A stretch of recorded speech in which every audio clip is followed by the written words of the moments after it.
ಸಲುವಾಗಿ ಪರಿಮಳ ನಾಗಪ್ಪ ತಾಯಿಯವರು ಬಂದಿದ್ದಾರೆ. ನಾವು ಇವತ್ತು ನಾಗಪ್ಪನವ್ರನ್ನ ಜ್ಞಾಪಿಸ್ಕೊಳ್ಬೇಕಾಗಿರುವಂಥದ್ದು. ನಾವೆಲ್ಲ ಕಳ್ಕೊಂಡ್ವಿ ಅಂತ ಒಬ್ಬ ವ್ಯಕ್ತಿಯನ್ನು, ಒಬ್ಬ ಸಜ್ಜನ ರಾಜಕಾರಣಿಂದ್ರೆ ನಾಗಪ್ಪನವರು ಅಂತ ಹೇಳಬೇಕಾಗಿರುವಂಥದ್ದು. ಅವ್ರು ಹೇಗಿದ್ದರಪ್ಪ ಅಂದರೆ ಬಸವಣ್ಣ ಇದ್ದಾಗಿದ್ರು ಅಂತೇಳಿ, ಬಸವಣ್ಣ ಇದ್ದಾಗಿದ್ರು ಒಂದು ಜೋರ ಮಾತನಾಡ್ತಿರ್ತಿಲ್ಲ, ಅದಕ್ಕೆ ಮಾತಾಡ್ತಿಲ್ಲ. ಒಬ್ಬ ಮಗು ಬಂದರೂ ಒಂದೇ, ದೊಡ್ಡವರು ಬಂದರು ಒಂದೇ, ಅಷ್ಟು ಗೌರವ ಕೊಟ್ಟು ಎಲ್ಲರನ್ನೂ ಪ್ರೀತಿಯಿಂದ ಕಾಣುವಂಥ ಮಹಾ ವ್ಯಕ್ತಿತ್ವ ಇದ್ದಂತಹವರು ನಾಗಪ್ಪನವರು ಅಂತ ಹೇಳಬೇಕಾಗಿರುವಂಥದ್ದು.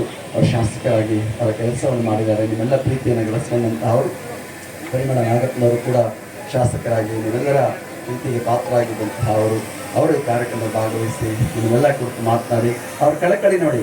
ರಾಜಕಾರಣ ಬಿಟ್ಬಿಡಿ ಒಂದು ಕಡೆ ಬಿಸಾಕಿ, ಯಾರನ್ನಾಗಲಿ ಅವ್ರು ಗೆದ್ದ ಮೇಲೆ ನಮ್ಮವರೇ. ಅವರು ಮುಖ್ಯಮಂತ್ರಿ ಸಿದ್ದರಾಮಯ್ಯ ಯಾರು? ನಮ್ಮ ಮುಖ್ಯಮಂತ್ರಿ ಕಂಡ್ರೆ ಎಲ್ಲ ಹೇಳ್ಬೇಕಾಗಿರುವಂಥದ್ದು ಯಾರು? ಸಿದ್ದರಾಮಯ್ಯ ಅಂದರೆ ಕಾಂಗ್ರೆಸ್ ಮುಖ್ಯಮಂತ್ರಿ ಅಲ್ಲ, ನಮ್ಮ ಕರ್ನಾಟಕದ ಮುಖ್ಯಮಂತ್ರಿ ಅಂತ ನಾವು ಹೇಳ್ಕೊಳ್ಬೇಕೇನು? ಏನೇ ಆಗಲಿ ಅವ್ರು ಯಾರಾದರೂ ಕೂಡ ಮುಖ್ಯಮಂತ್ರಿ, ನಮ್ಮ ಮುಖ್ಯಮಂತ್ರಿ, ಕರ್ನಾಟಕದ ಮುಖ್ಯಮಂತ್ರಿ ಅಂತ ಆ ರೀತಿಯ ಭಾವನೆ ಅವ್ರಿಗೆ ಹೇಳಿ ನೋಡಿ.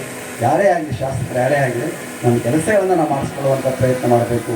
ರಸ್ತೆಗಳಾಗಲಿ, ನೀರಾವರಿ ಕೆಲಸ ಆಗಲಿ, ಆಸ್ಪತ್ರೆಯಲ್ಲಿ, ಬೇರೆ ಬೇರೆ ಉದ್ಯೋಗಗಳಲ್ಲಿ ಅಂಥ ಕೆಲಸಗಳನ್ನು ಜನಪ್ರತಿನಿಧಿಗಳು ಮಾಡಬೇಕಾಗಿರುವಂಥದ್ದು ಕಳಕಳಿಯ ಮಾತುಗಳನ್ನು ತಾಯಿಯವರು ತಿಳಿಸಿದ್ದಾರೆ.